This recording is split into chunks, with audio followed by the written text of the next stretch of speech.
Now for our story. Ben Calvert and his new wife, Jessie, peered out of the window of the taxi, which was to take them back to the hotel in Los Angeles.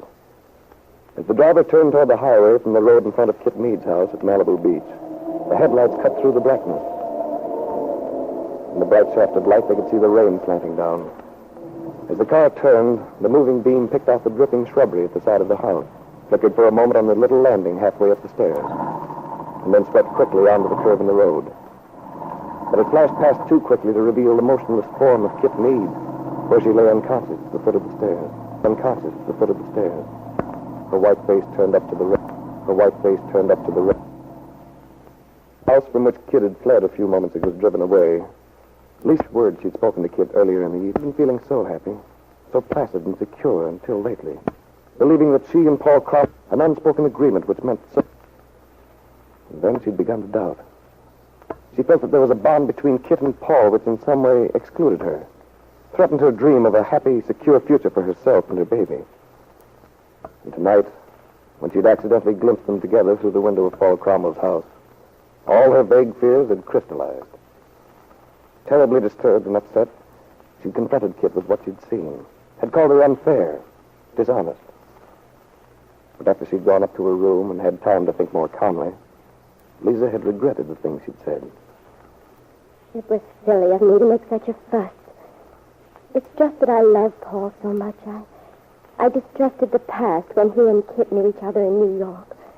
I was afraid that maybe something of what they'd felt then might come back to them now. But that's all over. As Kitt said, things like that don't just dissolve into nothing, but that doesn't mean there's anything more to them than a pleasant memory. What I saw was just an innocent gesture of affection. I ought to go down and tell Kitt I'm sorry. Ask her to forgive me. Ooh, cold out here in the hall. There must be a... What's that?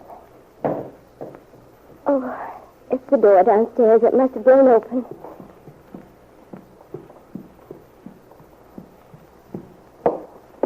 There's no one here. Where can she... Kitt? Kitt? Kitt? Kitt? Oh! Oh!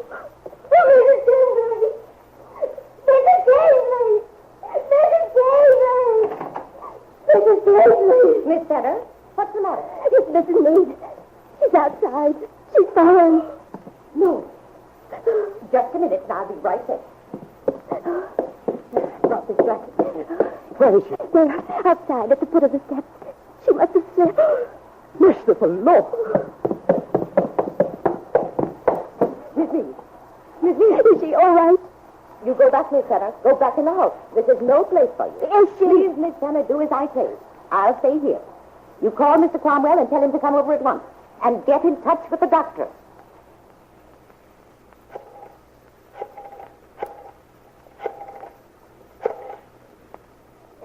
Hello.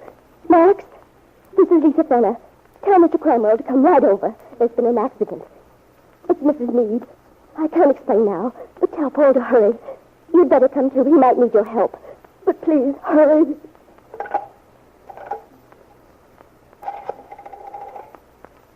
Hello, operator. Get me Elmwood, 101164. Hurry, please. It's an emergency. This is Fairfield 97818. Why? On such a night, why did Kitt go back out into that terrible weather? Where could she have wanted to go?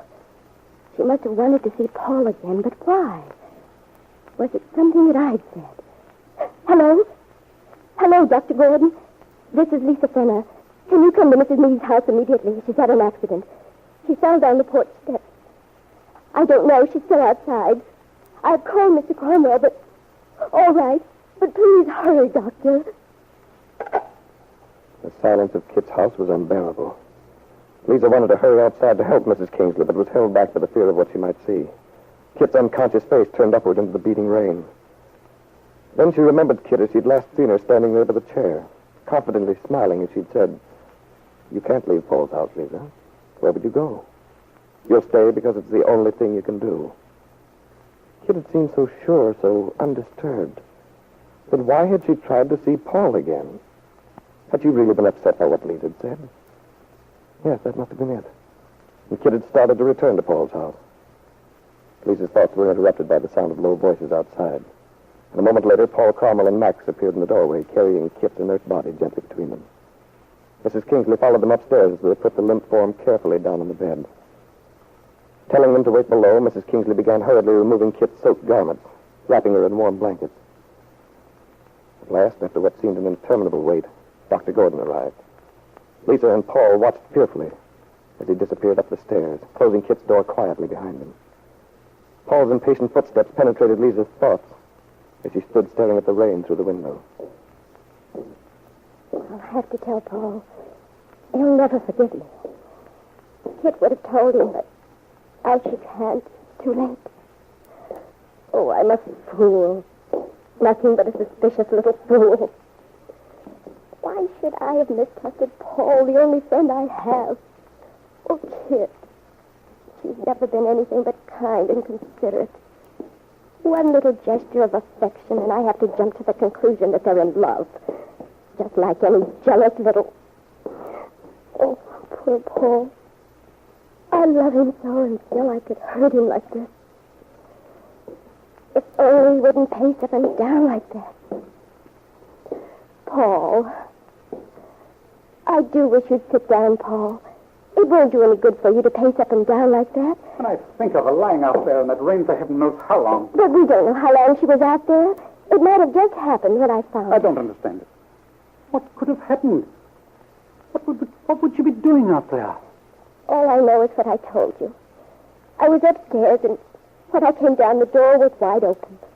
I called, and there was no answer, so I went out on the porch, and then I saw her. Lying there in the rain. Oh, why doesn't that doctor come out of her room? He could at least let us know how she is. Oh, do you think... I don't know, Lisa. I only wish I did know. Oh, why don't you go up to bed, Lisa?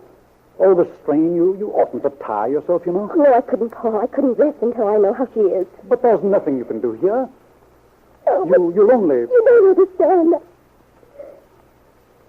You see, it's partly my fault. Your fault? But how? I said some things last night. Things I wish I hadn't said. But I didn't realize Kitt was so upset. What did you say? Lisa. Well, lately, Paul, I felt that you and Kitt were somehow leaving me out of things. That you two were closer than just ordinary friends. It worried me. And what basis had you for that idea? Oh, Paul, I don't blame you for being angry. I'm so ashamed of it. But tonight, when I looked through the window at your house and saw the two of you... You deliberately spied on us. Oh, I didn't mean to. I'd gone over just for a minute, and I happened to glance through the window. So you came back and took your nasty temper out on Kitt. What a contemptible thing to do. So that was it. She must have started back to see me. Yes, of course. After your emotional binge. Oh, please, I had no idea Kitt would take it like that. I only... After all, Kitt's kindness to you, too. Her graciousness. She invited you to stay here. She's been your friend. I know, Paul. I was wrong. I see that now. But at the time, all I thought was that I had to know. You had to know what? About us. You and me. You've never said anything definite, exactly. Lisa, can't you see that it's not the time to discuss your personal problems now? With Kitt lying up there ill, perhaps in danger of her... Oh, no. Don't say that, Paul. I couldn't stand it. If anything happens to the baby, It's not the baby I'm worried about. But nothing must happen to Kitt. As Paul Carmel spoke the last words, he turned his back to Lisa and walked to the foot of the stairs, looking up anxiously at the closed door of Kitt's room. Alone in the living room, Lisa sensed the symbolic meaning of his action. It was as if he had deliberately turned his back to her, had pledged himself to Kitt. She realized that because of this evening, her relationship to him was even more uncertain than before. He would resent her because she was responsible for what had happened to Kitt Meade. And he was right. Lisa was burdened with a deep sense of guilt. Nothing but a miracle could make things right for her now. Would that miracle occur?